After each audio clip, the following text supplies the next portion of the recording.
Ada orang bijak berkata, kenapa sapi tidak dikasih minum susu sapi? Kenapa ayam tidak diberi makan telur ayam? Karena sapi dengan susunya dan ayam dengan telurnya itu adalah potensinya. Potensi sapi menghasilkan susu bukan untuk dirinya, tapi untuk orang lain. Potensi ayam bisa bertelur dan itu bukan untuk dirinya, tapi untuk orang lain. Apa maknanya? Bahwa potensi yang Tuhan berikan buat kita itu sebetulnya bukan untuk diri kita, tetapi untuk orang lain. Khairun nas anfa'uhum linnas. Manusia yang paling mulia adalah yang paling banyak memberi manfaat kepada sesama. Nabi Ibrahim alaihissalam, setiap tahiyat terakhir kita sebut namanya. Allahumma shalli ala Sayyidina Ibrahim wa ala ali Ibrahim. Ya Allah, berikan rahmat dan keselamatan kepada Nabi Ibrahim dan keluarga Nabi Ibrahim. Setiap orang yang menunaikan ibadah haji, ibadah umrah, berjuta-juta setiap tahunnya. Di sana mereka melakukan manasik, tata cara peribadatan yang 90% yang dilakukan oleh Nabi Ibrahim alaihissalam. Maka Nabi Ibrahim potensi pada dirinya dia berikan kepada seluruh umat sampai akhir zaman. Ada kisah singkat. Ada seorang ayah, dia pada suatu hari menyembelih seekor sapi yang besar. Setelah dia sembelih, kemudian dia bawa ke tempat pemanggangan. Dia bikin sate. Dia berkata kepada anaknya, wahai anakku, pergilah panggil tetangga kita, teman-teman kita. Kita berpesta hari ini. Ketika anaknya berangkat, meninggalkan rumahnya, sepanjang jalan dia berteriak, tolong, tolong, rumah saya kebakaran. Padahal ayahnya tadi bilang, panggil tetangga kita, teman-teman kita, sahabat-sahabat kita untuk makan enak hari ini. Kita pesta besar hari ini. Ketika anaknya berangkat, dia berkata, tolong, tolong, bantu saya, rumah saya kebakaran. Banyak orang yang mendengar sepanjang jalan, tapi hanya beberapa orang saja yang mengikuti anak itu untuk membantu memadamkan kebakaran di rumahnya. Apa yang terjadi sampai di rumahnya bukan kebakaran, tetapi makan enak, pesta yang lezat pada hari itu. Ketika para tamu telah pulang, berkatalah ayahnya kepada anaknya, wahai anakku, siapa yang datang ini? Tidak seorang pun saya kenal di antara mereka. Mana teman kita? Mana tetangga kita? Mana teman kerja kita? Jamaah sekalian yang sama berbahagia, kesimpulannya bahwa tidak semua orang yang dekat kepadamu adalah temanmu. Tidak semua orang yang manis tutur katanya kepadamu adalah temanmu. Temanmu adalah temanmu ketika senang, dan bukti yang paling utama adalah temanmu ketika engkau susah. Tidak ada orang yang datang karena anak muda ini berkata rumah saya kebakaran. Seandainya dia berkata ada pesta mewah, ada pesta meriah di rumah saya, silakan datang. Tentu tidak muat rumahnya. Alhamdulillahillazi arsala rasulahu bil huda wa dinil haqq liyudhhirahu 'ala ad-dini kullih. Asyhadu an la ilaha illallah wahdahu la syarika lah wa asyhadu anna sayyidana wa maulana Muhammadin sallallahu alaihi wasallam. Amma ba'd. Fa ya ibadallah, usikum wa nafsi bitaqwallah. Faqad fazal muttaqun. Faqad qala Allah Ta'ala fi kitabihil karim wa huwa asdaqul qailin. A'udzu billahi minasy syaithanir rajim. Bismillahirrahmanirrahim. Inna a'tainakal kautsar. Fasholli li rabbika wanhar.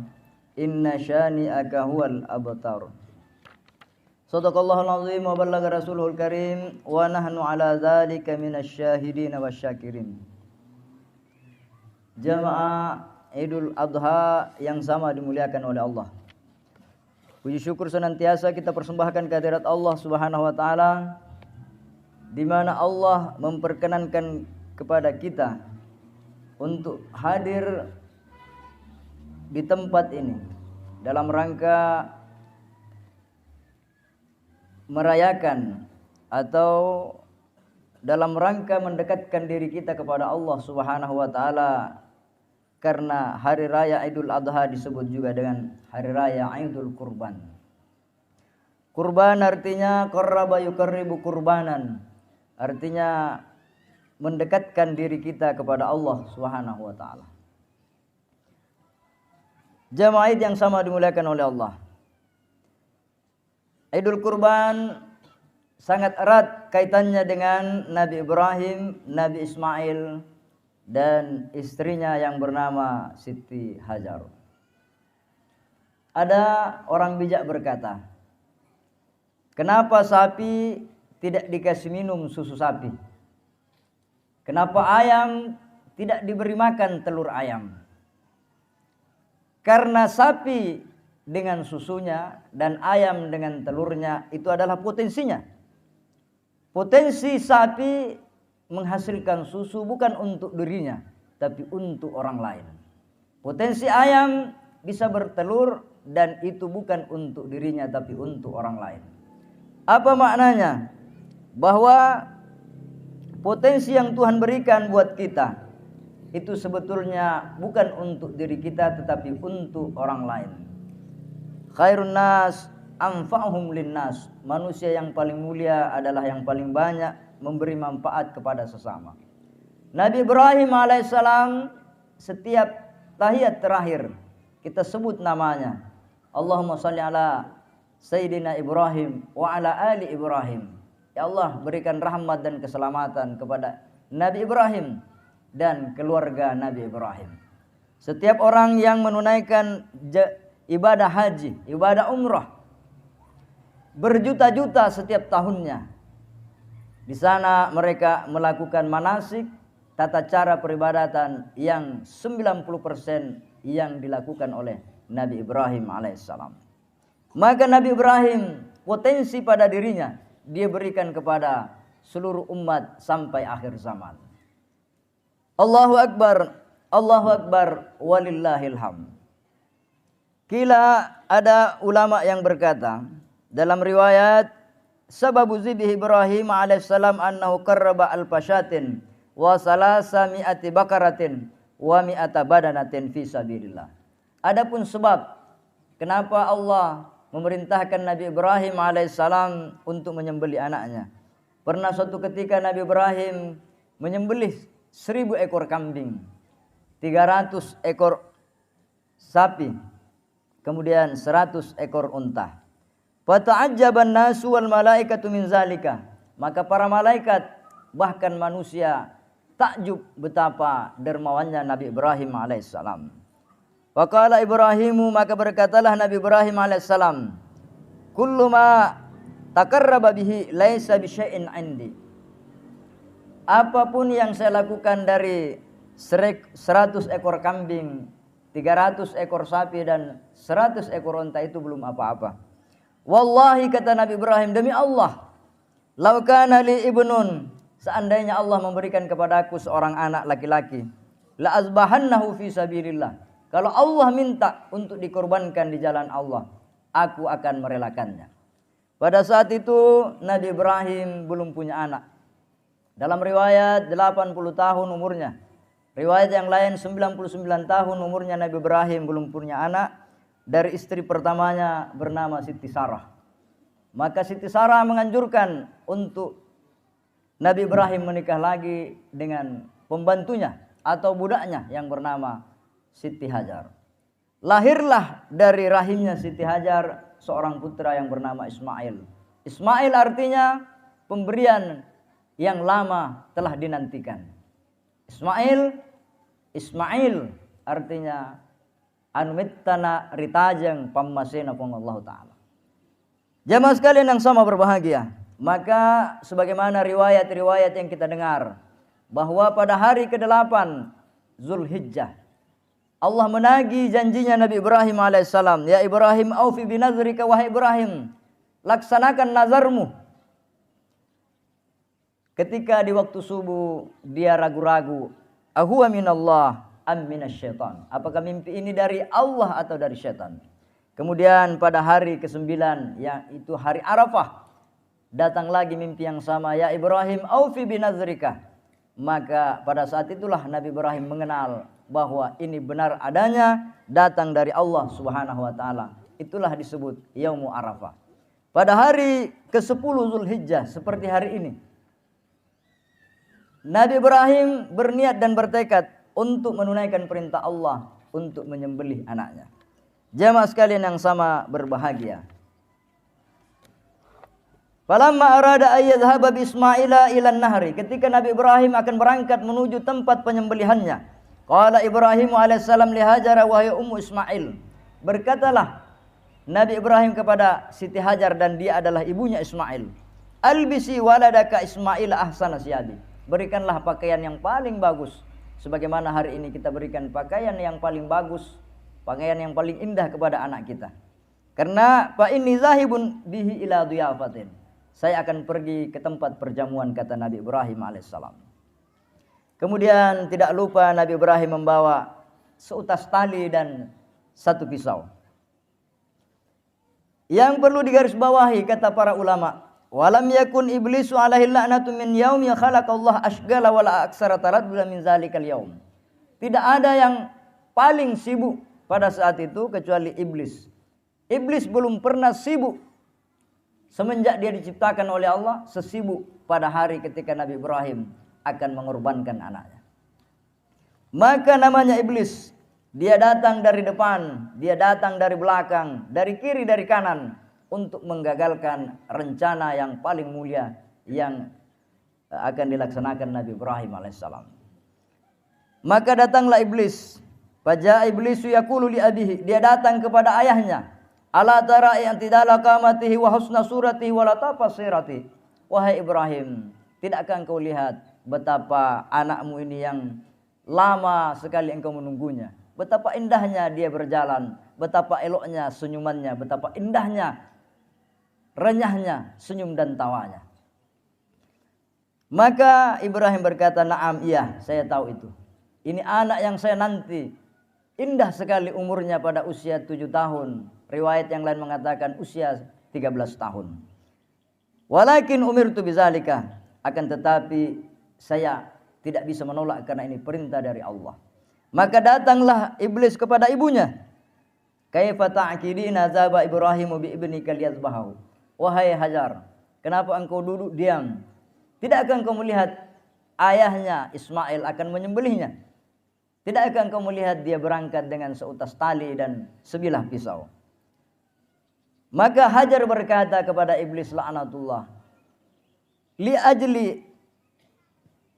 ajli ma, ya, untuk apa Nabi Ibrahim akan menyembelih anaknya? Dia berkata karena dia berharap rahmat Allah Subhanahu wa taala. Maka kata Siti Hajar, an-nabiyyu la yu'maru bil batil wa ana ufdi amrah. Seorang nabi tidak mungkin diperintahkan oleh Tuhan melakukan sesuatu yang batil. Maka kalau benar adanya perintah itu adalah datang dari Allah, jangankan anak saya Ismail, nyawa saya pun satu-satunya saya akan berikan juga kepadanya. Jamaah sekalian yang sama berbahagia, kemudian dia datang kepada Nabi Ismail. Ismail pun menjawab, kalau itu betul datang dari Allah, maka aku akan memberikan nyawaku. Watallahu lil jabin. Maka Nabi Ibrahim setelah sampai di Bukit Mina, di suatu lembah ada batu yang besar, dibaringkanlah Nabi Ismail di sana untuk disembelih. Diambil pisaunya, kemudian Nabi Ismail berkata, wahai ayahku, ikatlah kedua tanganku agar aku tidak menyakitimu. Ikatlah kedua kakiku agar aku tidak meronta-ronta. Maka palingkanlah wajahku ke tanah supaya engkau tidak merasa kasihan kepadaku. Gulunglah lipatan bajumu supaya tidak terpercik darahku ke tanganmu sehingga keikhlasanmu berkurang ketika engkau bersedih melihat percikan darah di bajumu. Jemaah sekalian yang sama berbahagia, maka ditariklah pisaunya Nabi Ibrahim. Pisau itu tidak mempan menggorok lehernya Nabi Ismail alaihissalam. Maka Nabi Ibrahim membelah batu dengan pisau itu. Dia berkata, wahai sikin, wahai pisau, kenapa engkau bisa membelah batu sementara tidak bisa mengiris kulitnya Nabi Ismail? Pisau itu berkata, engkau berkata iqta, Wallah yaqulu la taqta. Engkau berkata wahai Ibrahim, potonglah lehernya Ismail, sementara Allah berkata jangan.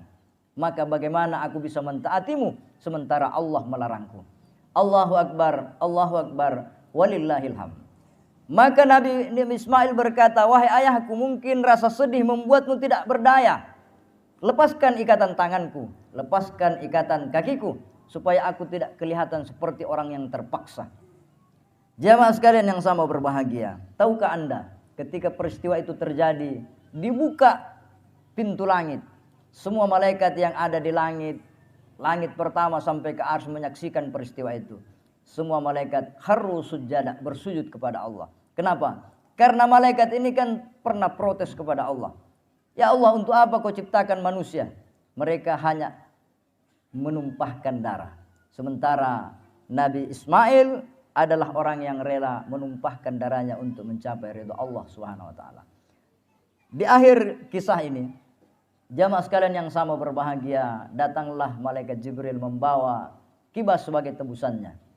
Ketika malaikat Jibril datang, ta'ajjuban li Ibrahim, dia melihat bagaimana keikhlasannya Ibrahim, dia berkata Allahu akbar, Allahu akbar. Kemudian berkatalah Ibrahim, la ilaha illallah wallahu akbar. Kemudian disambung oleh Nabi Ismail dengan Allahu akbar walillahil hamd. Maka kata Ibnu Abbas, tammat tilka zabihatu la suara, maka tammat zalikal kalimatu, maka jadilah kalimat la ilaha illallah wallahu akbar sebagai kalimat yang selalu kita kumandangkan. Allahu akbar walillahil hamd. Terjadi dialog antara Nabi Ibrahim dan Ismail. Ibrahim berkata, wahai anakku, siapa yang lebih dermawan di antara kita? Ibrahim berkata, saya tentu lebih dermawan daripada engkau. 90 tahun lamanya aku menunggu anak satu-satunya yang saya rindukan. Ketika Allah minta, saya berikan, meskipun ini adalah belahan jiwaku dan buah hatiku. Nabi Ismail berkata, tidak, saya lebih dermawan daripada Anda wahai ayah. Engkau masih punya anak yang lain, yaitu Nabi Ishak dari Siti Sarah. Sementara saya, kata Ismail, hanya punya nyawa satu-satunya, saya berikan kepadamu untuk dipersembahkan kepada Allah Subhanahu wa taala. Maka dijawab oleh Allah, wahai Ibrahim dan Ismail, yang lebih dermawan adalah saya. Aku menggantikan anakmu dengan seekor kibas sebagai persembahan kepadaku. Allahu akbar, walillahil hamd. Sebagai penutup, ada kisah singkat. Ada seorang ayah, dia pada suatu hari menyembelih seekor sapi yang besar. Setelah dia sembelih, kemudian dia bawa ke tempat pemanggangan. Dia bikin sate.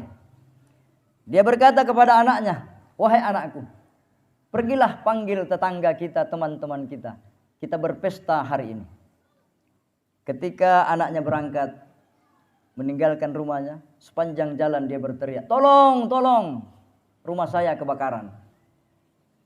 Padahal ayahnya tadi bilang, panggil tetangga kita, teman-teman kita, sahabat-sahabat kita untuk makan enak hari ini. Kita pesta besar hari ini.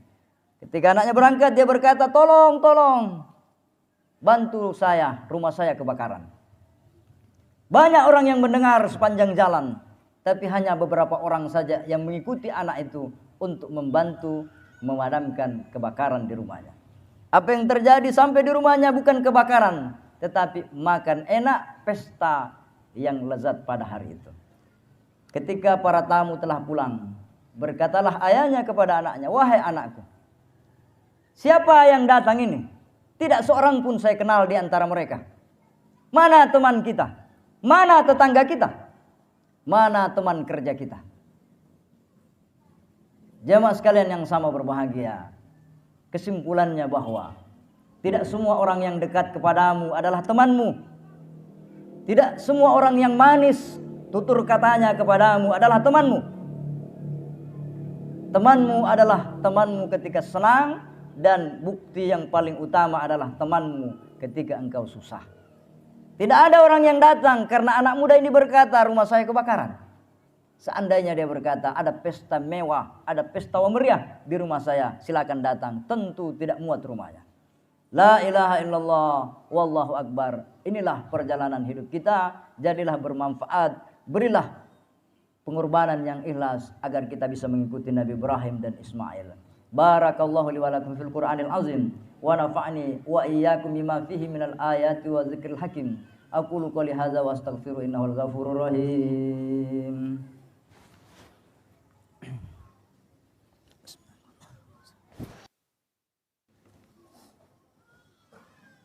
Alhamdulillah, hamdan na'imin, hamdan syakirin, hamdan yuafi ni'amahu wa yakafi mazidah kama yanbaghi li jalali wajhika wa li 'azimi sultanik. Asyhadu an la ilaha illallah wa asyhadu anna Muhammadan 'abduhu wa rasuluh. Allahumma shalli ala sayyidina Muhammad wa ala ali sayyidina Muhammad kama shallaita ala sayyidina Ibrahim wa ala ali sayyidina Ibrahim fil 'alamin innaka Hamidum Majid. Allahumma ighfir lil mu'minina wal mu'minat wal muslimina wal muslimat al ahya'i minhum wal amwat innaka sami'un qaribun mujibud da'wat wa qadil hajat. Rabbana ighfir lana dhunubana wa israfana fi amrina wa tsabbit aqdamana wansurna 'alal qaumil kafirin. Rabbana atina fid dunya hasanah wa fil akhirati hasanah wa qina azabannar. Ibadallah, innallaha ya'muru bil 'adli wal ihsani wa ita'i dzil qurba wa yanha 'anil fahsya'i wal munkar wa la dzikrullah akbar wallahu ya'lamu ma tasnaun. Iya.